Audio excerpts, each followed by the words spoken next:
नमस्कार मित्रांनो, Vidarbha Austro official YouTube चॅनलला आपल्या सर्वांचं स्वागत आहे। आपण या व्हिडिओमध्ये सुरुवात करतोय आगामी सर्व परीक्षांसाठी महत्त्वाच्या घडामोडींना, जे की आपल्याला डेलीमध्ये महत्त्वाच्या घडामोडी करायच्या असतात। नुकत्याच आपण झालेल्या परीक्षांमध्ये बघितलं की मागील प्रश्नपत्रिकांमध्ये कशा पद्धतीने आपल्याला चालू घडामोडी विचारल्यात, तर त्या अनुषंगाने आपण जर विचार केला तर रोज जर आपण अशा प्रकारे घडामोडी करत गेलं तर आपल्याला करंट अफेअर हा आपल्या डोक्यावरचं एक वजन राहणार नाही। ठीक आहे, तर या पद्धतीने म्हणूनच आपण यामध्ये सुरुवात करतोय की डेली करंट अफेअर्स आपण याच्यामध्ये ट्राय करतो। 1 जून ते 5 जून पर्यंतच्या महत्त्वाच्या घडामोडी, जे की 5 दिवसाच्या घडामोडी त्यामध्ये पाहायला मिळतात। तर आता आपण आगामी काळामध्ये याच आपल्या प्लॅटफॉर्मवरून लाईव्ह डेली करंट अफेअर्स आपण घेणार, ज्यामध्ये आपण क्वेश्चन आन्सरिंग मध्ये आणि आपल्या डिटेल करंट अफेअर्स मध्ये आपण पाहणार आहोत। ठीक आहे, तर अशा पद्धतीने आपल्याला पूर्व परीक्षेसाठी आणि आगामी संयुक्त गट ब आणि गट क परीक्षांसाठी, मुख्य परीक्षांसाठी सुद्धा उपयुक्त राहणार आहे। ठीक आहे, सुरुवात करूया आपण आपल्या या आजच्या सेशनला। महत्त्वाचं म्हणजे आपण प्रश्नांपासून सुरुवात करतो आहे। तर यामध्ये प्रश्न जर बघितला आपण तर प्रश्न पहिला याच्यामध्ये, मिस वर्ल्ड 2025 स्पर्धेच्या विजेता कोण ठरली आहे? मिस वर्ल्ड 2025 नुकतंच पार पडला, मिस वर्ल्ड 2025 याची विजेती कोण ठरली आहे?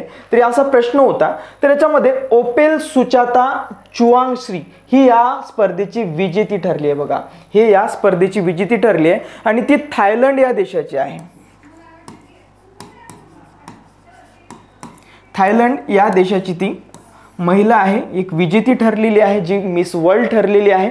आता याच्यामध्ये एक महत्त्वाचं आहे की थायलंडला पहिल्यांदाच अशा प्रकारे मिस वर्ल्डचा विजेते पदक मिळालं आहे, पहिल्यांदाच। त्या कारणाने आपल्याला महत्त्वाचं म्हणता येईल या ठिकाणी। ठीक आहे, तर अशा प्रकारे मग आता तसाच प्रश्न तयार होतो की त्यामध्ये भारतामध्ये एकूण किती मिस वर्ल्ड आहेत? तर अशा प्रकारे भारतामध्ये एकूण 6 मिस वर्ल्ड आहेत सध्या। ठीक आहे, 7वं मिळालं असतं पण ते मिळालं नाही। आता याच्यामध्ये जे आहेत तर या स्पर्धेमध्ये 2025च्या स्पर्धेमध्ये नंदिनी गुप्ता यांनी भारताचं प्रतिनिधित्व केलं होतं। बघा, नंदिनी गुप्ता यांनी। आणि विशेष म्हणजे ही स्पर्धा आपल्यासाठी महत्त्वाची का? कारण याचं आयोजन, या स्पर्धेचं आयोजन भारतामध्येच झालं होतं, हैदराबाद या ठिकाणी। हैदराबाद या ठिकाणी याचं आयोजन झालेलं होतं, जे की यामध्ये विजेती ठरलेली आहे थायलंड या देशाची महिला ओपेल सुचाता चुआंगश्री। ठीक आहे, तर या ठिकाणी आपल्याला महत्त्वाचं असेल, याबद्दल आपण आणखी डिटेल त्यामध्ये पाहणार आहोत। ठीक आहे, त्यामध्ये पुढे चालूया। पुढचा प्रश्न होता यामध्ये,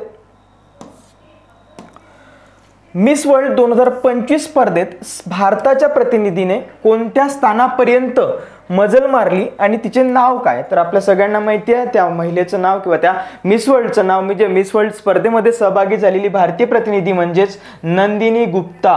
नंदिनी गुप्ता ही स्पर्धक होती आणि याच्यामध्ये तिने टॉप 20 मध्ये ती होती। बघा, टॉप 20 मध्ये होती, पण तिथेच ती बाद झाली। त्या कारणाने तिला पुढे काही जाता आलं नाही आणि भारताला जे काही 7वं या ठिकाणी मिळालं असतं मिस वर्ल्ड पद, परंतु ते मिस वर्ल्ड विजेते पद आपल्याला भारताला मिळालं नाही। तर यामध्ये विजेती ठरली आपल्याला माहिती आहे। त्यानंतर पुढे चालूया, मिस वर्ल्डच्या बाबत आपण थोडं यामध्ये बघूयात। मिस वर्ल्ड 2025 आता आवृत्ती याची 72वी आवृत्ती होती आणि 72वी आवृत्ती ही भारतामध्येच आयोजित करण्यात आली। आता यापूर्वी जी काही 71वी आवृत्ती होती, 71वी आवृत्ती ही सुद्धा भारतामध्येच आयोजित करण्यात आली होती। 71वी आवृत्ती सुद्धा भारतामध्येच आयोजित करण्यात आली होती 2024 सालामध्ये। तर अशा प्रकारे आपल्याला या ठिकाणी म्हणता येईल सलग भारतामध्ये 2 वेळा आयोजित करण्यात आलाय आणि एकंदरीत जर बघितलं भारतामध्ये आयोजन या मिस वर्ल्ड स्पर्धेचं एकंदरीत 3 वेळा आयोजन करण्यात आलंय। 3 वेळा आयोजन करण्यात आलंय भारतामध्ये आतापर्यंत। तर 1997 साली एक आणि दुसऱ्यांदा 2023-24 मध्ये आणि त्यानंतर 2025 मध्ये सलग आपल्या इथे अशा प्रकारे आयोजित करण्यात आलं होतं। या अगोदरचं बॉम्बे या ठिकाणी आयोजित करण्यात होतं, सगळ्यात पहिलं बेंगळुरू या ठिकाणी आयोजित करण्यात आलं होतं, ते आपल्याला म्हणता येईल। तर आयोजन जे याचं 31 मे 2025 या दिवशी आयोजन करण्यात आलं होतं। बघा, 31 मे 2025 या दिवशी आवृत्ती त्याची 72वी आहे आणि अजून आपल्याला अर्थातच माहिती आहे तेलंगणा राज्यामध्ये हैदराबाद या ठिकाणी याचं आयोजन करण्यात आलं होतं आणि विजेते आपल्याला माहिती आहे ओपेल सुचाता चुआंगश्री। ओपेल सुजाता चुआंगश्री। ठीक आहे, चुआंगश्री नावात श्री आहे, त्या कारणानं आपल्याला लक्षात राहू शकतं चुआंग श्री. ठीक आहे, तर यामध्ये थायलंड देशाची आहे ती आणि पहिल्यांदाच थायलंडमध्ये अशा प्रकारे मिस वर्ल्ड पद मिळालेलं आहे, विजेते पदक मिळालेलं आहे. तर ओपेल सुचाता. ठीक आहे, त्यानंतर उपविजेता कोण आहे? उपविजेता आहे हॅसेट डेरेजे अदमासू. आता या ठिकाणी नाव फार डेंजर आहे आणि नाव घ्यायला थोडंसं अडचण आहे. नवरा कसा नाव घेला तर तिचं तिला माहित. ठीक आहे, इथिओपिया या देशाची ती आहे, इथिओपियाची ती आहे आणि उपविजेती ठरली आहे. आता आपल्याला बरेचदा काय असतं प्रश्नांमध्ये, विजेते पदकापेक्षा उपविजेते पदक बरेचदा विचारलं जातं, कन्फ्यूज केलं जातं आणि काठीने पातळी वाढवायची असले तर उपविजेते पदक पण विचारलं जातं. म्हणून हे आपण लक्षात ठेवलं पाहिजे. हॅसेट डेरेजे हिचं नाव लक्षात असू द्या. हॅसेट म्हणजे फारच अवघड नाव आहे. ठीक आहे, हॅसेट डेरेजे अदमासू आणि इथिओपिया या देशाची आहे. भारताचं प्रतिनिधित्व नंदिनी गुप्ता यांनी केलं, आपल्याला माहिती आहे. त्यामध्ये 2024 ची विजेती कोण आहे? 2024 ची विजेती ठरलेली आहे क्रिस्टिना प्लिस्कोवा, जे की चेक प्रजासत्ताक, चेक डोमिनियन राज्याची ती आहे. तर यामध्ये रिपब्लिक राज्याची, तर यामध्ये ती विजेती ठरली होती 2024 ची, जे की आपल्याला या ठिकाणी क्रिस्टिना, ही क्रिस्टिना आहे, ही क्रिस्टिना आहे जी की तिला ताज म्हणजे घालून देत आहे, जी की अगोदरच्या वर्षाची विजेती असते ती त्यामध्ये या विद्यमान वर्षाच्या विजेत्या महिलेला त्या ठिकाणी ती ताज त्यामध्ये घालून देत असते. तो ओपेल हिला ताज घालून देत असताना आपल्याला या ठिकाणी क्रिस्टिना दिसत आहे. क्रिस्टिना 2024 ला तर 2025 ला विजेते ठरलेल्या या ठिकाणी आपली ओपल. ठीक आहे, आपली ओपल म्हणतो म्हणजे आपल्या सगळ्यांचं ओपल. आता सध्या ती जगाची मिस वर्ल्ड आहे. ठीक आहे, त्यानंतर पुढे चालूया. त्यानंतर आपल्या सगळ्यांना माहिती आहे की नुकतंच बघा विदर्भ आयएस अकॅडमीची आता बॅच सुरू होते, संयुक्त मुख्य पूर्व आणि मुलाखत. हे संपूर्ण आपल्याला इंटिग्रेटेड बॅच या ठिकाणी उपलब्ध आहे बघा. तर आपण ही 16 जून पासून बॅच नव्याने परत स्टार्ट होते बघा, नव्याने संपूर्ण फ्रेश बॅच आहे ही. आणि याच्यामध्ये सगळ्या फॅकल्टी जे की तुम्हाला पूर्व, मुख्य आणि मुलाखत पर्यंत तुमच्या सोबत असतील अशा प्रकारे ही महत्त्वाची बॅच सुरू होते. नक्की आपल्या सगळ्यांना जर लावायची असेल तर आपण ऑफलाईन आणि ऑनलाईन या दोन्ही मोडमध्ये तुम्हाला ही बॅच उपलब्ध आहे बघा. आणि स्पेशल म्हणजे 2025-26 या वर्षाच्या परीक्षांसाठी ही बॅच आहे. नक्कीच आपण ही बॅच जॉईन करू शकता आणि त्यामध्ये नक्की त्यामध्ये आपण सहभागी होऊ शकता. आणि स्पेशली म्हणजे मराठी भाषेमध्ये या माध्यमामध्ये ती बॅच आहे. ठीक आहे, स्वतः सागर सर त्याला लीड करतात त्या बॅचला आणि विदर्भ आयएस अकॅडमीच्या ज्या महत्त्वाच्या फॅकल्टीज आहेत ते तुम्हाला या ठिकाणी गाईड करतात बघा. आणि विशेषतः प्रत्येक विषयांसाठी स्पेशल फॅकल्टीज आहे आपल्याकडे आणि त्यामध्ये स्पेशल फॅकल्टी स्पेशलाइज त्यामध्ये आहेत. ठीक आहे, त्यामुळे आपल्याला त्यामध्ये अतिशय चांगली बॅच या ठिकाणी म्हणता येईल. त्यानंतर पुढचं बघूया प्रश्न. पुढचा प्रश्न आहे आपल्याकडे, मिस वर्ल्ड 2025च्या विजेत्या ओपल सुचेता चुआंग श्री यांनी कोणत्या सामाजिक कार्यासाठी विशेष योगदान दिलं बघा. या महिलेने बघा जी सुचाता जी आहे, ओपेल जी आहे, ओपेल या ओपेलने काय केलं की तिला तिच्या वयाच्या 16व्या वर्षी वगैरे एक स्तनामध्ये गाठ झालेली होती. स्तनामध्ये गाठ आता आपल्या सगळ्यांना माहिती ते कॅन्सरचं प्रमाण असतं बघा, ते कॅन्सर होण्याची शक्यता असते.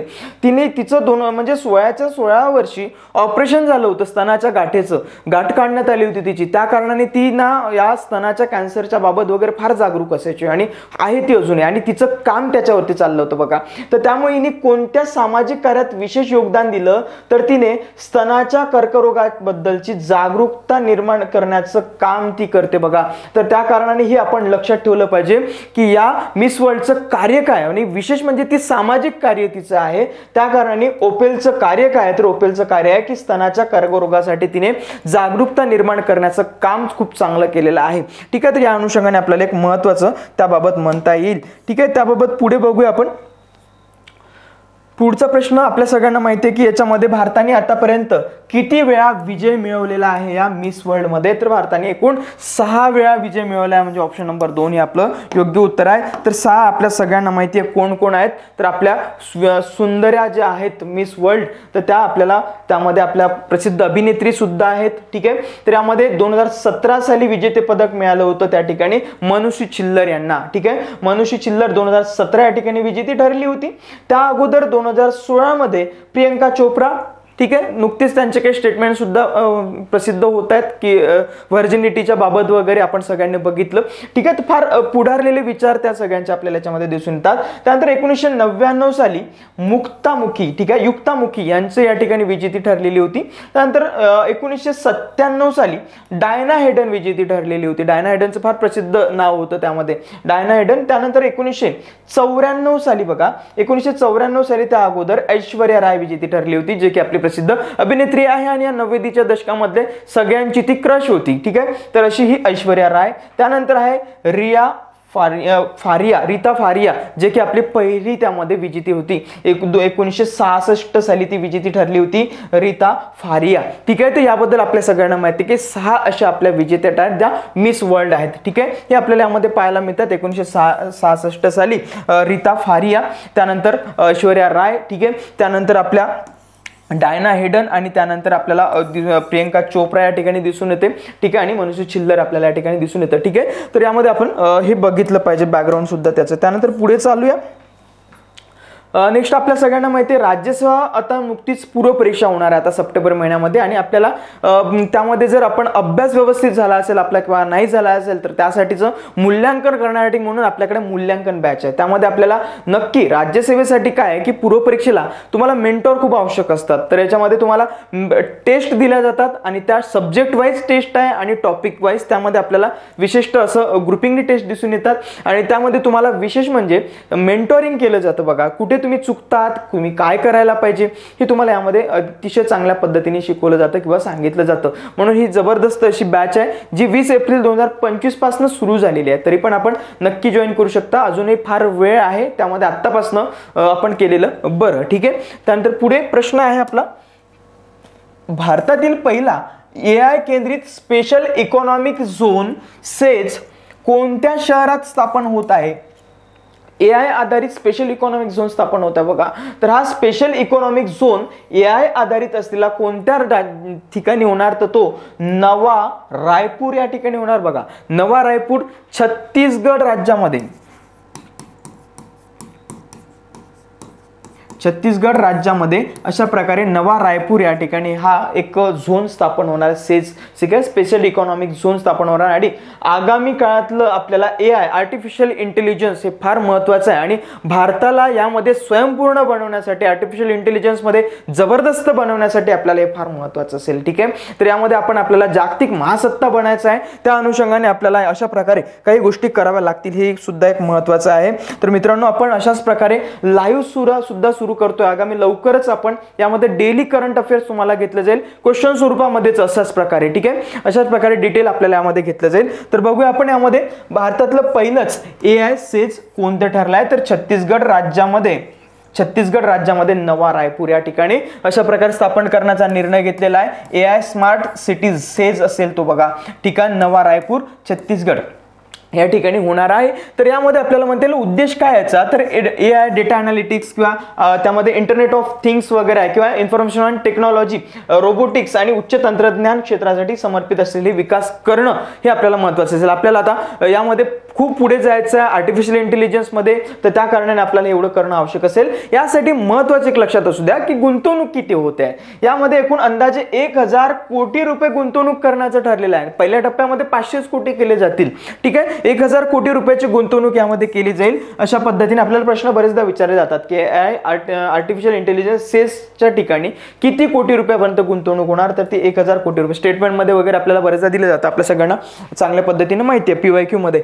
संस्थापक भागीदार वगैरे कोण आहे, तर छत्तीसगड सरकार याच्यामध्ये भागीदारीमध्ये आहे. त्यानंतर आहे US आधारित जी कंपनी आहे प्रिडिक्टिव्ह वगैरे ती सुद्धा आहे त्याच्यामध्ये, आणि नॉस्कॉमचं सुद्धा याच्यामध्ये सहकार्य आहे. ठीक आहे, रोजगार निर्मिती 5000 पेक्षा जास्त रोजगार प्रत्यक्ष आणि अप्रत्यक्ष रोजगार या ठिकाणी निर्माण होतील. एक हबच त्या ठिकाणी. आता सेज म्हटल्यावर आपल्याला काही प्रश्नच नाही. स्पेशल इकॉनॉमिक झोन स्पेशली कशासाठी असतात, तर एक्सपोर्ट साठीच असतात, जे की आपला एक्सपोर्ट हा जास्त प्रमाणात वाढायला पाहिजे, जेणेकरून आपले इथे प्रोडक्शन होईल ते प्रोडक्शन फक्त आपण एक्सपोर्टसाठी वापरायचं, अशा पद्धतीने कंपनीज आपल्या त्या झोनमध्ये एस्टॅब्लिश होतील, अशा प्रकारे आपल्याला या ठिकाणी महत्त्वाचं असतं हे. ठीक आहे, त्यामुळे आपल्याला फॉरेक्स सुद्धा आपले वाचतील आणि वाढतील सुद्धा. त्यानंतर विशेष परवानगी यासाठी आपल्याला म्हणता येईल भारत सरकारची त्यासाठी परवानगी आहे. त्यानंतर 6 एकरमध्ये ते आहे आणि याची क्षमता जी आहे ते साधारण 80 मेगावॅट इतकं क्षमतेच्या 4 डेटा सेंटर याच्यामध्ये असणार आहेत. आणि अपेक्षित प्रमुख जे असणार कोण, गुगल वगैरे त्यामध्ये येणारच. ठीक आहे, गुगल येणार, मायक्रोसॉफ्ट येणार, त्यानंतर मेटा वगैरे, त्यानंतर ओपन AI वगैरे या सगळ्या कंपन्या तिथे येणार आणि अशा प्रकारे सर्व्हिस बेस आपले ते त्या ठिकाणी सेज स्थापन होईल बघा. तर हे आपण सर्व्हिस सेक्टरसाठीच कार्य करतो एकंदरीत. आणि अशाच प्रकारे आपण आता मॅन्युफॅक्चरिंग सेक्टरसाठी सुद्धा स्पेसेसमध्ये काम करायला पाहिजे. कारण आता आगामी काळात आपल्या सगळ्यांना माहिती आहे की आपला जो काही GDP मधला जो शेअर आहे तर तो सेवा क्षेत्राचा शेअर सगळ्यात जास्त आहे. साधारण अप्रॉक्सिमेट 60% वगैरे येता अप्रॉक्स आपल्याला म्हणता येईल की एवढा शेअर सेवा क्षेत्राचा आहे. परंतु एक काय आहे की सेवा क्षेत्रामध्ये रोजगार निर्मिती कमी होते बघा. तर त्या कारणाने मॅन्युफॅक्चरिंग सेक्टर जे काही आपलं उत्पादन क्षेत्र आहे, उत्पादन क्षेत्र या क्षेत्रामध्ये जास्तीत जास्त आपण प्रगती करणं आवश्यक आहे किंवा या क्षेत्रामधले आपले सेज आपण निर्माण करणं आवश्यक आहे. हे आपण असे सेज निर्माण करत नाही प्रोडक्शन सेक्टर सेक्टरमध्ये जर जास्तीत जास्त करू तर नक्की आपले ते एम्प्लॉयमेंट जनरेशन होईल. याच्यामध्ये रोजगार फार कमी असतो परंतु याच्यामध्ये रोजगार फार जास्त लागतो आपल्याला. त्याच्यामुळे रोजगार आपला जनरेशन हेच महत्त्वाचं एक आपलं त्यामध्ये ध्येय असतं अंतिम. त्यानंतर पुढचा प्रश्न बघूया. पुढचा प्रश्न आहे आपल्या पुढे, भारतीय उद्योग संघाच्या कॉन्फेडरेशन ऑफ इंडियन इंडस्ट्रीच्या नव्या अध्यक्षपदी पुढीलपैकी कोणाची नियुक्ती करण्यात आलेली आहे. कॉन्फेडरेशन एक संघ आहे, हा उद्योग संघ जे की 1894 साली वगैरे याची स्थापना करण्यात आली, 95 साली वगैरे. तर अशा प्रकारे हा संघाचे अध्यक्षपद नुकतंच श्री राजीव मेमानी यांना अध्यक्ष करण्यात आलं किंवा यांची अध्यक्षपदी नियुक्ती करण्यात आली आहे. श्री राजीव मेमानी यांची यापदी नियुक्ती करण्यात आली आहे. महत्त्वाचं व्यक्तिमत्व आहे त्यामुळे लक्षात असू द्या. भारतीय उद्योग महासंघाच्या अध्यक्षपदी. ठीक आहे, फिक्की वेगळं आहे. ठीक आहे, तर यामध्ये हा उद्योग संघ आहे, महासंघ म्हणण्यापेक्षा संघ आहे तो. ठीक आहे, जसं आपलं एक त्याला आपण फेडरेशन आहे तशाच प्रकारे एक कॉन्फेडरेशन आहे हे. ठीक आहे, फेडरेशन आपण महासंघ आहोत ना, मग एक सगळ्या उद्योगांचा एक संघ असतो तशा प्रकारे त्याचा ते अध्यक्ष आहेत ते. ठीक आहे, त्यानंतर पुढे याबद्दल संदर्भात आपण बघूया. हे आहेत राजीव मेमानी यांची यापदी नियुक्ती करण्यात आलेली आहे. जास्त काही डिटेलमध्ये जायची गरज नाही आपल्याला. भारतीय उद्योग महासंघाबद्दल आपण थोडं बघितलं पाहिजे. 1885 साली, ठीक आहे, 1885 साली याची स्थापना करण्यात आलेली होती आणि त्यानंतर मुख्यालय त्याचं नवी दिल्ली या ठिकाणी. आणि त्याचं स्वरूप वगैरे जे आहे, स्वरूप त्याचं आहे गैर सरकारी, त्यानंतर आहे उद्योग नेतृत्वाखाली आहे, त्यानंतर नफा नसलेली संस्था, ना नफा ना तोटा असलेली ही संस्था आहे. तर उद्दिष्ट काय महत्वाचं आहे, भारतातील उद्योगाच्या वाढीसाठी अनुकूल वातावरण निर्माण करणं आणि टिकवणं हे सगळ्यात महत्त्वाचं. आपल्या सगळ्यांना माहिती असेल की सरकार बदलण्यामध्ये सुद्धा बरेचदा उद्योगपतींचा हात असतो, असं सुद्धा असतं आणि त्यामध्ये या उद्योग महासंघाचा सुद्धा खूप मोठा हात बरेचदा असतो. बरेचशी सरकार बदलली किंवा पडली त्यामध्ये पैसा खूप सारा खर्च केला जातो. उद्योगपती आपल्या बाजूनी सरकारचे निर्णय ओढून आणू शकतात, असं इतका मोठं त्यांची लॉबिंग सारखा हा प्रकार आहे. ठीक आहे, म्हणून 1895 साली स्थापन झालेली संघटना आहे. तर त्यामध्ये आपण लक्षात ठेवलं असू द्या. ठीक आहे, त्यानंतर पुढे बघूया. या संदर्भात आता हा फार महत्त्वाचा एक विषय असेल या ठिकाणी बघा की एटीएन एमिल बाओलिव यांचं निधन झालं बघा. हे कोण आहेत आपल्या सगळ्यांना माहिती असू द्या की ज्या काही आपल्याकडे गर्भनिरोधक गोळ्या आहेत त्या गर्भनिरोधक गोळ्यांची निर्मिती करणारा व्यक्ती आहे की त्यांचं नाव लक्षू द्या, एटीएन एमिल बाओलिव. ठीक आहे, एटीएन बाओलिव या ठिकाणी त्यांचं नाव आहे. नाव फार डेंजर आहे आणि अवघड आहे. फ्रान्सचे ते आहेत बघा, एटीएन एमिल बाओलिव. ठीक आहे, फ्रान्सचे आहेत आणि प्रसिद्ध वैज्ञानिक आहेत. ठीक आहे, त्यांचं निधन नुकतंच झालेलं आहे. त्यांचं निधन झाल्या कारणाने आपण लक्षात ठेवलं पाहिजे त्यांचं कार्य काय आहे. त्यांचं निधन 31 मे 2025 रोजी त्यांचं निधन झालं बघा.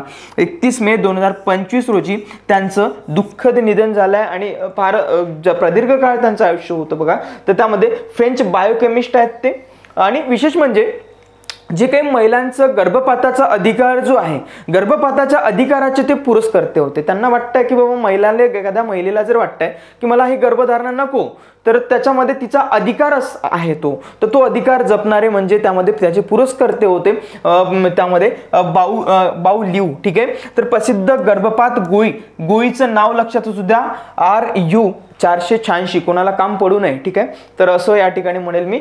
तर 486. ठीक आहे. तर हे नाव असं काही लक्षात असू देऊ नका. तर त्यामध्ये फक्त बघा की मायफे प्रिस्टोन असं नाव तिचं आहे. आणखी काही टॅबलेट्स आहेत वेगवेगळ्या, तर बऱ्याच जणांना माहिती असेल कदाचित. तर आता गर्भपाताचं गोळीचं कार्य काय, तर महत्त्वाचं लक्षात असू द्या, हा गर्भपात करते कशी, तर त्यामध्ये प्रोजेस्टेरॉन हार्मोन्स जे आहेत हे ब्लॉक करते. ते प्रोजेस्टेरॉन हार्मोन्स जे असतात, म्हणून ना आता विज्ञानामध्ये आपल्याला हा हार्मोन बघायचा आहे, हे महत्त्वाचं असेल काम. ठीक आहे. मग आता या रिलेटेड तुम्हाला विज्ञानामध्ये प्रश्न कसा असेल, तर विज्ञानामध्ये प्रश्न या हार्मोनवरती तुम्हाला प्रश्न विचारला जाऊ शकतो. त्या कारणाने हा प्रोजेस्टेरॉन हार्मोन काय आहे हा आपण लक्षात असू द्या. तुमच्या विज्ञानाच्या अभ्यासामध्ये तुम्ही हा थोडा स्टडी वाढवा. हार्मोन्सवरती आपल्याला प्रश्न येतात. ठीक आहे. तर ते आपल्याला व्यवस्थित बघितलं पाहिजे. म्हणून आता नुकताच झालेला पेपर बघा, करंट बेसच तुम्हाला इकॉनॉमी विचारलं जातं. विज्ञानामध्ये बराचसा इन्फ्लुएन्स असतो करंटचा.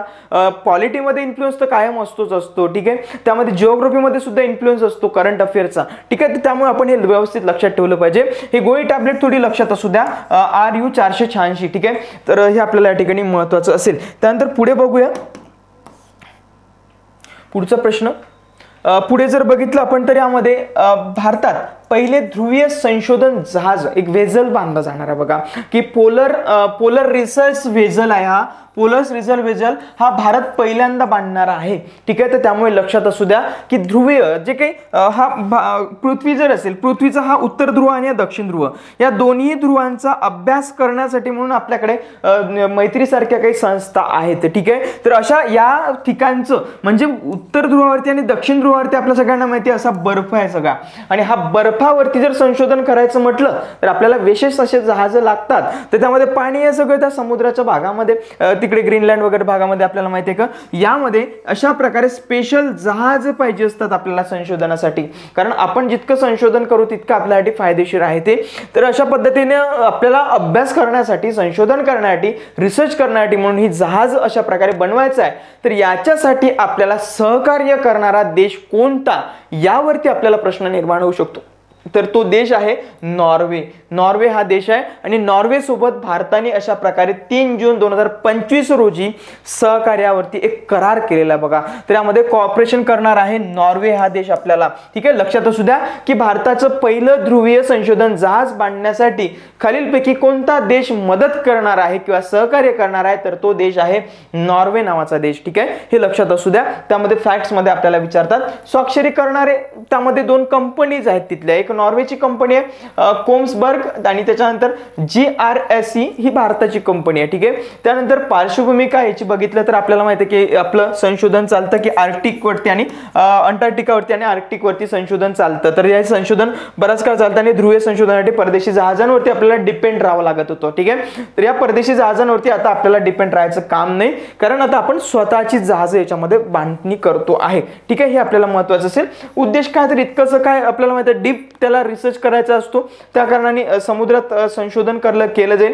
सागरी परिसंस्थेचा शोध घेतला जाईल जे की भविष्यातल्या आपल्या अनेक गरजांसाठी आवश्यक असेल. त्यानंतर ध्रुवीय बर्फ आणि हवामानाचा अभ्यास केला जाईल. ठीक आहे. की बर्फ का वितळतो आहे ते आपल्याला सगळ्यांना माहितीच आहे, परंतु आणखी काही मायक्रो पार्टिकल्स, त्याचे इंडस्ट्रीमधले पार्टिकल्स तिथे जाऊन पोहोचत आहेत. ठीक आहे. तिथे कसे पोहोचत आहेत, का पोहोचत आहेत, याचा सुद्धा आपल्याला अभ्यास त्या ठिकाणी करता येणार आहे. ठीक आहे. त्यानंतर पुढचा प्रश्न बघूया बातमी. पुढे जर बघितलं आपण सिक्युअर्स 2.0 पोर्टल सुरू करण्यात आलं बघा. सिक्युअर्स 2.0 पोर्टल हे पोर्टल कोणत्या उद्देशाने सुरू करण्यात आलं किंवा कोणासाठी सुरू करण्यात आलं आहे, जे काही कोल माइन मधले कर्मचारी असतात त्या कोल माइन मधल्या कर्मचाऱ्यांसाठी म्हणून हे सुरू करण्यात आलं बघा. तर त्या कर्मचाऱ्यांसाठी फार डेंजर कार्यक्रम असतो. तुम्हाला जर माहिती आहे चंद्रपूरच्या खाणीमध्ये बघा, चंद्रपूरच्या खाणीमध्ये इतकं भयंकर आहे की त्यामध्ये आतमध्ये जाऊन त्यांना ते सगळं कोळसा उत्खनन करावं लागतं आणि त्यासाठी म्हणून त्यांचा इन्शुरन्स महत्त्वाचा असतो, त्यांचे FD महत्त्वाचे असतात. ठीक आहे. तर यासाठी म्हणून त्यांचे जे काही प्रॉब्लेम्स आहेत FD संदर्भात किंवा त्यांच्या सामाजिक समस्यांच्या बाबत किंवा सोशल सिक्युरिटीच्या बाबतच्या ज्या समस्या आहेत त्यांच्यावरती अशा प्रकारे आपल्याला एक विशेष त्यांना मदत करता येईल या पोर्टलच्या माध्यमातून. म्हणून याचा उद्देश आहे की कोळसा क्षेत्रातील कर्मचाऱ्यांसाठी सामाजिक सुरक्षा सेवा वाढवणे हा याचा मागचा प्रमुख उद्देश आहे. आता आपल्याकडे हा जो काही सी केअर 1.0 हा सुरू करण्यात आला होता 2024 सालीच. ठीक आहे, 2024 साली 1 जानेवारी 2024 सालीच सुरू करण्यात आला होता सी केअर 1.0. ठीक आहे, परंतु आता आपण सी केअर 2.0 पोर्टल सुरू केलाय, ते केलाय 3 जून 2025 रोजी. ठीक आहे, पहिलं जे होतं त्याचं पहिली आवृत्ती आपण 31 जानेवारी 2024 ला केली, परंतु दुसरी आवृत्ती आता 3 जून 2025 रोजी करतोय. ठीक आहे, हे महत्वाचं आहे. त्यावरती आपल्याला प्रश्न विचारले जातात सी केअर जो काही पोर्टल आहे हे खालीलपैकी कशाशी संबंधित आहे, तर ते कोळसा खाणीतल्या जे काही कर्मचारी असतील त्यांच्याशी संबंधित असलेले पोर्टल आहे कोळसा क्षेत्रातील कर्मचाऱ्यांसाठी. ठीक आहे, हे लक्षात असू द्या. उद्देश आपल्याला बरेचदा विचारली जातात. ठीक आहे, त्यामध्ये आपल्याला काही डिटेल्स दिलेले आहे. ही फाईल सगळी मी तुम्हाला पाठवून देतो. ठीक आहे, काही काळजी करण्याचं कारण नाही. त्यानंतर पुढचा प्रश्न बघूया. पुढे जर बघितलं आपण तर पुढे फार महत्त्वाची बातमी म्हणता येईल. भारतासाठी शहरी पायाभूत सुविधा योजना सुरू केली बघा एडीबीने. एशियन डेव्हलपमेंट बँकने भारतासाठी अशा प्रकारे शहरी पायाभूत सुविधा योजना सुरू केली आहे. जे काही शहरांमध्ये इन्फ्रास्ट्रक्चरची आवश्यकता असते, इन्फ्रास्ट्रक्चर काय लागतं आपल्याला मेट्रो पाहिजे, मेट्रोचं आपल्याला हे आवश्यक असतं. त्यानंतर आपल्याला रस्ते आवश्यक असतात. रस्ते कोणते? फ्लायओव्हर आवश्यक असतात, उड्डाणपूल पाहिजे असतात. ठीक आहे, त्याच्यानंतर पाण्याची व्यवस्था, पाणी आपल्याला पाहिजे असतं. त्यासाठी म्हणून ही एशियन डेव्हलपमेंट बँक आपल्याला मदत करणार आहे आता. आणि एशियन डेव्हलपमेंट बँकने आपल्याला या ठिकाणी $10 अब्ज पर्यंत इन्व्हेस्टमेंट करण्याचं आश्वासन या ठिकाणी दिलं किंवा आपण करारच तशा प्रकारे केला. पायाभूत सुविधा याच्यामध्ये निर्माण केल्या जाणार आहे. तर किती रुपये त्यामध्ये मंजूर केलेले आहेत किंवा गुंतवणूक किती रुपये केली जाणार आहे हे लक्षात असू द्या. यामध्ये $10 अब्ज ची गुंतवणूक केली जाणार आहे. ठीक आहे, हे महत्वाचं असेल. यामध्ये आशियाई विकास बँक म्हणजे एशियन डेव्हलपमेंट बँक काय तर आपल्याला माहिती आहे. तिचं स्वरूप जर बघितलं आपण तर ते मल्टीटास्किंग आहे किंवा बहुपक्षीय बायलॅटरल म्हणतील आपल्याला. ठीक आहे, मल्टीलॅटरल वगैरे आहे. मल्टीलॅटरल डेव्हलपमेंट बँक आहे ती. मल्टीलॅटरल डेव्हलपमेंट बँक तिची स्थापना जी आहे 19 डिसेंबर 1966 रोजी झाली. याच्यावरती प्रश्न आपल्याला विचारला की याचे त्यामध्ये अध्यक्ष कोण होते, तर यामध्ये आपल्याला लक्षात ठेवलं पाहिजे आपण. तर हिचं जे मुख्यालय आहे, मुख्यालय या बँकेचं मुख्यालय आहे मनिला या ठिकाणी फिलिपिन्समध्ये मनिला या ठिकाणी याचं मुख्यालय. आणि याचं क्षेत्र जर बघितलं ती कोणत्या ठिकाणी कार्य करते तर आशिया आणि पॅसिफिक प्रदेशासाठी ती कार्य करते. बघा या क्षेत्रामध्ये ती काम करते की आशिया आणि पॅसिफिक क्षेत्रामध्ये जे काही गरीब राष्ट्र असतील किंवा विकसनशील राष्ट्र असतील त्यांच्या पायाभूत सुविधा निर्माण करणं किंवा त्यांच्यासाठी विकास कार्य काम करणं हे याच्यामध्ये प्रमुख भूमिका या बँकेची असते. याच्यामध्ये तो भाग जो आहे समृद्ध करणं, समावेशक विकास करणं, शाश्वत विकास करणं हा या बँकेचा प्रमुख उद्देश आहे. लवचिक आणि शाश्वत अशी आशियाई पॅसिफिक कल्पना त्यामध्ये करते तो. त्यामध्ये आपल्याला म्हणता येईल की अत्यंत गरिबी निर्मूलनासाठी सुद्धा बराचसा प्रयत्न आहे या बँकेचा. तर अशी ही एशियन डेव्हलपमेंट बँक, या बँकेची स्थापना आपण जरूर लक्षात ठेवली पाहिजे. प्रश्न नक्की यावरती बनतात. त्यामुळे 19 डिसेंबर 1966 या साली किंवा या दिवशी या बँकेची स्थापना झालेली आहे. 19 डिसेंबर 1966 साली एशियन डेव्हलपमेंट बँक. ठीक आहे, आपल्या सगळ्यांना नक्कीच लक्षात येत असेल.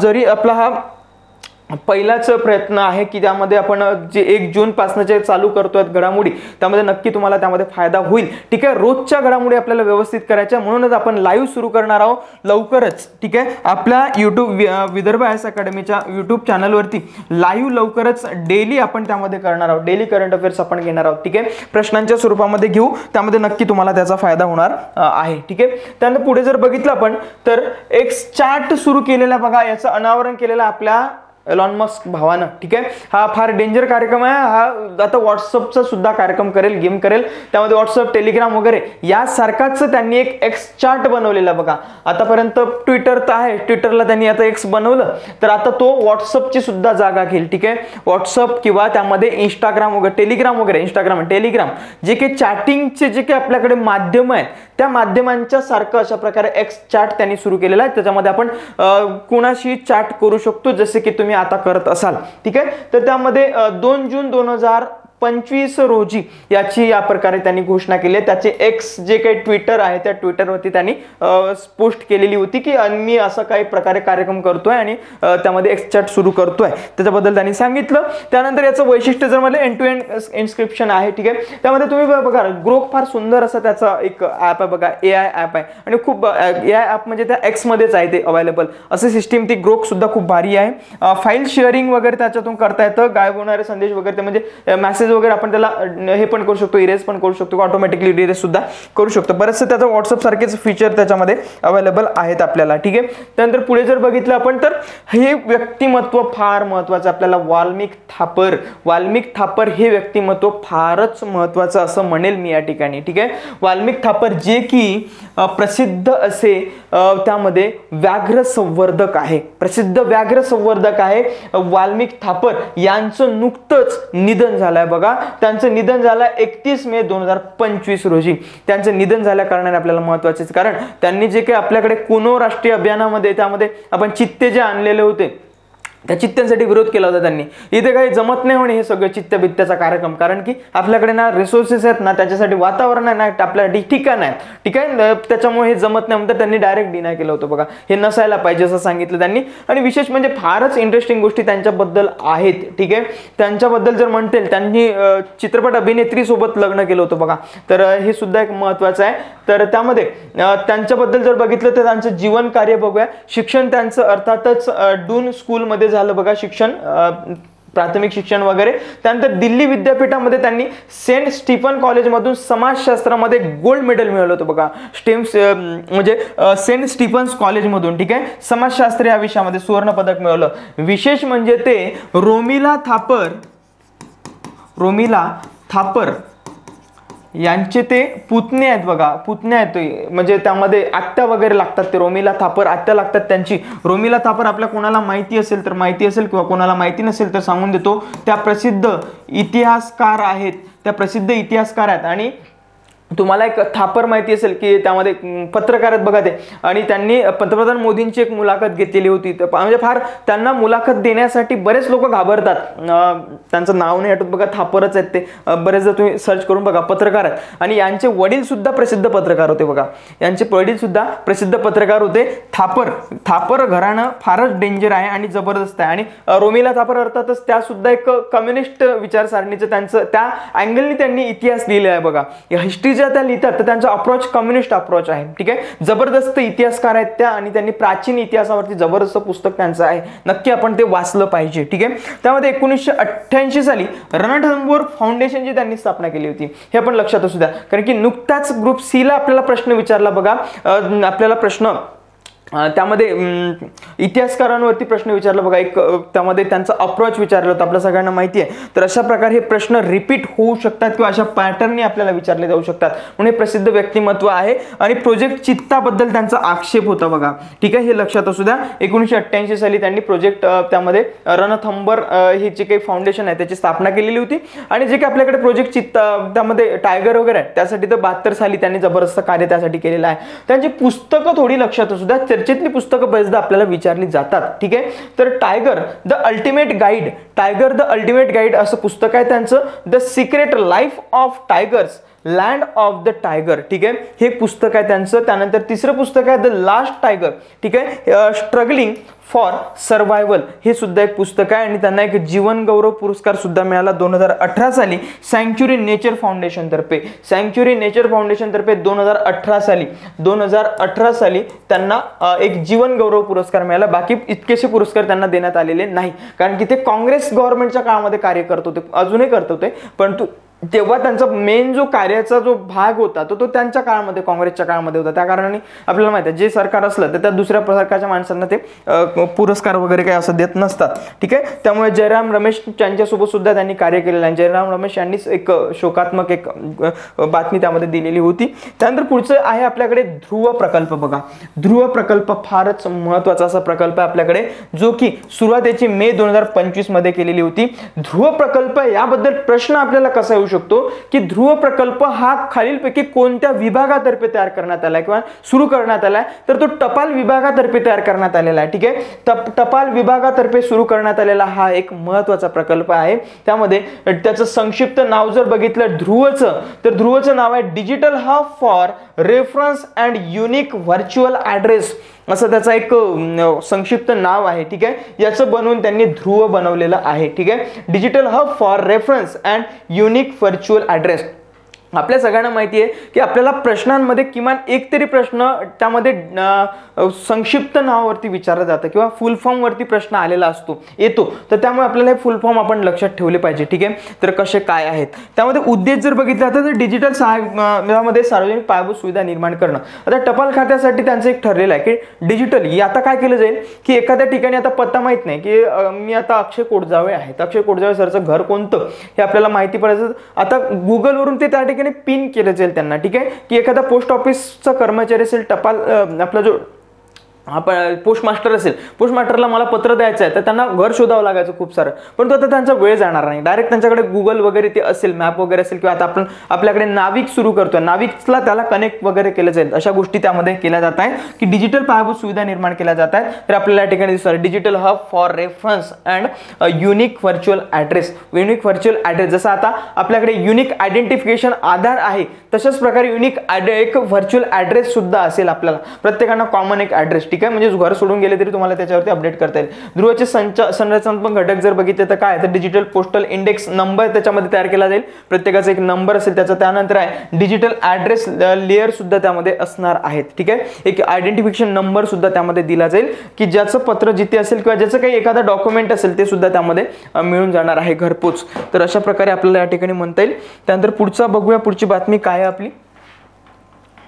बघा आता भारत जेनचं अनावरण करण्यात आलंय. बघा भारत जेनचं अनावरण, भारत जनरल याचं अनावरण करण्यात आलंय. तर त्यामध्ये महत्वाचं आहे की विकसित करणारी संस्था. आता भारत जेन जो आहे तर एक काय आहे, तर यामध्ये भारत सरकारचे पहिले सरकारी अनुदानित multi modal large language model आहे. तर त्यामध्ये जे काही भाषा आहेत आपल्या 22 भाषांना आता यामध्ये आपल्याला कन्वर्ट केलं जाईल. ठीक आहे, तर हे आपल्याला मल्टी मॉडल लँग्वेज आहे. तर यामध्ये असा डिव्हाइस यामध्ये तयार करण्यात आला किंवा पोर्टल तयार करण्यात आला भारत जेन म्हणजे भारत जनरल. ठीक आहे, असं त्याचा अर्थ आहे. तर केंद्रीय विज्ञान तंत्रज्ञान राज्य मंत्र्यांनी याचं अनावरण केलेलं आहे. ठीक आहे, केंद्रीय विज्ञान आणि तंत्रज्ञान. मग हाच विभाग, याच मंत्रालयाअंतर्गत हे पोर्टल सुरू करण्यात आलं किंवा हे अशा प्रकारे एक तंत्रज्ञान सुरू करण्यात आलं. विज्ञान आणि तंत्रज्ञान मंत्रालय याची जी घोषणा किंवा अनावरण जे आहे ते 2 जून 2025 रोजी करण्यात आलं. विकसित करणारी संस्था जी आहे ते IIT बॉम्बे आणि त्यासोबत आहे national mission on cyber physical system यातर्फे याचं सुरुवात करण्यात, एक विकास करण्यात आला. बघा पूर्ण होण्यासाठी या प्रोजेक्टला वेळ लागणार आपल्याला जुलै 2026 पर्यंत हे विकसित केलं जाईल. ठीक आहे, अशा प्रकारे महत्त्वाचं असलेलं हे भारत जेन. मग आपल्याला प्रश्न विचारला जातो की याचं अनावरण खालीलपैकी किंवा कोणत्या विभागाअंतर्गत कार्य करतो, तर तो विभाग आपल्याला लक्षात असू द्या विज्ञान आणि तंत्रज्ञान मंत्रालय. ठीक आहे, आगामी काळामध्ये आता भाषा ज्या आहेत आपल्याला विविधीकरण आपल्याकडे आहे खूप सारं. 22 भाषा याच्यामध्ये आपल्याला ट्रान्सलेट करता येणार आहे, बोलता येणार आहे किंवा चार्ट सुद्धा करता येणार, अशा काही गोष्टी त्याच्यामध्ये घडू शकणार आहेत. ते आपण लक्षात ठेवलं पाहिजे. त्यानंतर पुढे बघूया पुढची बातमी. त्यामध्ये राष्ट्रीय फ्लोरेन्स नाइटिंगेल पुरस्कार. हा पुरस्कार कोणातर्फे देण्यात आला येतो, हा प्रश्न आपल्याला विचारला जातो. बघा हा पुरस्कार आरोग्य मंत्रालयातर्फे देण्यात येतो. ज्या काही नर्स असतात, परिचारिका असतात, जे विशिष्ट कार्य करतात परिचारिका क्षेत्रामध्ये किंवा जे काही हॉस्पिटॅलिटी क्षेत्रामध्ये चांगलं कार्य करतात त्यांच्यासाठी म्हणून हा पुरस्कार दिला जातो की राष्ट्रीय फ्लोरेन्स नाइटिंगेल पुरस्कार. ज्या की प्रसिद्ध अशा त्या नर्स होत्या. बघा तर त्यांनी महायुद्धाच्या काळामध्ये जबरदस्त कार्य केलेलं होतं, त्यामुळे त्यांच्या नावाने अशा प्रकारे एक पुरस्कार सुरू करण्यात आला आरोग्य विभागातर्फे. तर भारताच्या राष्ट्रपतींनी श्रीमती महामहिम द्रौपदी मुर्मू यांनी अशा प्रकारे हा पुरस्काराचं वितरण केलेलं आहे 30 जून 2025 रोजी. ठीक आहे, तर यामध्ये काही परिचारिकांना याच्यामध्ये पुरस्कार देण्यात आलेला आहे. तर आपल्याला या ठिकाणी दिसून येतात या काही महत्त्वाच्या परिचारिका, त्यांची नावं काय आपल्याला विचारत नाही, परंतु एक लक्षात असू द्या की हा पुरस्कार कोणत्या साली स्थापन करण्यात आला, 1973 साली स्थापन करण्यात आला आणि कोणत्या मंत्रालयातर्फे, तर लक्षात असू द्या आपल्याकडे आरोग्य आणि कुटुंब कल्याण मंत्रालय यातर्फे हा पुरस्कार दिला जात असतो दरवर्षी। त्यामध्ये पात्रता कोणात, परिचारिका वगैरे त्यामध्ये पात्रता असतात। त्यामध्ये स्वरूप याचं बघू द्या, लक्षात असू द्या की 1 लाख रुपये रोख याच्यामध्ये दिले जातात बघा, 1 लाख रुपये रोख इतकं दिलं जातं आणि गुणवत्तेचं प्रमाणपत्र सुद्धा त्यामध्ये दिलं जात असतं। फ्लोरेन्स नाइटिंगेल यांच्याबद्दल बघूया, त्यांचा जन्म मे 1820 मध्ये त्यांचा जन्म झालेला होता इटली या ठिकाणी आणि ओळख त्यांची लेडी विथ द लॅम्प असं त्यांना ओळखलं जातं बघा, लेडी विथ द लॅम्प हा त्यांचा एक ओळख आहे, ठीक आहे, हे लक्षात असू द्या। लेडी विथ द लॅम्प कुणाला म्हटलं जातं, तर आपल्याला फ्लोरेन्स नाइटिंगेल यांना म्हटलं जातं। कार्य त्यांचं काय होतं, तर क्रिमियन युद्धादरम्यान त्यांनी महत्त्वाचं त्या ठिकाणी कार्य केलं होतं, सैनिकांना वगैरे त्यांनी मदत केलेली होती, ठीक आहे, क्रिमियाच्या युद्धामध्ये वगैरे। तर या काळामध्ये 1800 मला वाटतं मी दुसऱ्या महायुद्धात म्हटलं तर क्रिमियाच्या युद्धामध्ये त्यांनी मदत केलेली होती, त्या कारणानं त्यांचं जबरदस्त कार्य आहे म्हणून त्यांना त्यांच्या नावाने आपण पुरस्कार सुरू केला आहे। त्यानंतर महत्त्वाचं आणि शेवटचं जर बघितलं तर आपल्याला महिन्याच्या मधले आपल्याला बरेचदा दिवस विचारले जातात। मतदार दिन नुकताच तुम्हाला ग्रुप सी ला विचारलेला आहे, म्हणून आता दिवस आपण आतले तिथले तिथेच लक्षात असू द्या किंवा पाठच करून असू द्या, ठीक आहे। 1 जूनला काय असतं, तर जागतिक पालक दिन असतं किंवा त्यामध्ये जागतिक दुग्ध दिन सुद्धा असतो, त्यामुळे दुग्ध दिनाच्या निमित्तानं आपल्याकडे भाववाढीचा सुद्धा बरेचदा प्रयत्न केला जातो। 3 जूनला काय असतं, तर जागतिक सायकल दिन असतं, सायकल वगैरे फिरवले जाते, आपल्याला प्रश्न विचारत नाही त्यावरती। पण आता आपल्याला महत्त्वाचं म्हणजे जो काही 5 जून आहे, 5 जून हा महत्त्वाचा आहे। 5 जून या दिवशी आपण काय करतो, आपलं पर्यावरण दिन, पर्यावरणाचा लोप होतोय, ऱ्हास होतोय, आपल्याला हव्यास चढलाय आपल्याला पर्यावरणाचा नाश करण्याचा, याच्यासाठी म्हणून हा आपण 5 जून हा जागतिक पर्यावरण दिन म्हणून साजरा करतो बघा। तर याच्यासाठीच करतो ना आपण की फक्त दिन म्हणून साजरा करतो, आपल्याला करायचं काहीच नाही त्याचं, पर्यावरणाबाबत आपण काहीच काम करत नाही। किती जणांनी झाडं लावलेत, तुम्ही किती लोक बघतात, किती लोकांनी झाडं लावलेत, तर नाही लावलेत, आपण हे याच्याबाबत कॉन्शियसच नाही आहोत। झाडं नक्की आपण लावली पाहिजे, या निमित्तानं मला सांगणं फार आवश्यक आहे त्या ठिकाणी, ठीक आहे। तर त्यामध्ये म्हणता येईल आपल्याला 7 जून जो आहे तो जागतिक अन्न सुरक्षा दिन असतो बघा, जागतिक अन्न सुरक्षा दिन, जो आता नुकताच व्हिडिओ तुम्ही पाहत असाल त्या दिवशी कदाचित हा जागतिक दिन असेल, जागतिक अन्न सुरक्षा दिन असेल, जो की आपल्याला 2013 मध्ये आपण त्यामध्ये अन्न सुरक्षा कायदा बनवला, अन्न सुरक्षा कायदा 2013, अन्न सुरक्षा कायदा 2013 आपल्याकडे आहे, ठीक आहे। तर या अनुषंगाने आपल्याला महत्त्वाचं असेल हा कायदा सुद्धा व्यवस्थित बघून ठेवा, बरेचदा आपल्याला क्लॉज याच्यामधले विचारले जातात, ठीक आहे। राज्यसेवा मुख्य जर करत असाल तर ते फार महत्त्वाचं आहे तुम्हाला।